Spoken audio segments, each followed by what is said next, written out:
Blessing my people. John, new link there with the sad news, people. You know what I mean? So long.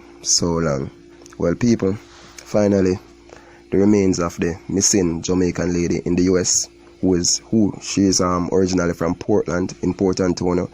Yes, and her husband, who is also a Jamaican from Portland as well, understand, who is a reserve in the US Army. Yeah, the remains of her was found, people, and them say she was partially burned. Now, the remains is 100% sure, sir, because they use the dental testing, and yeah, them say, yo, it's she, you know what I mean? And them, so them find her is like, them did set a cow on top of her to burn her body and thing, and me I tell her, boy, oh, mankind is so wicked, people. Just look at a beautiful lady like this. Beautiful lady like this.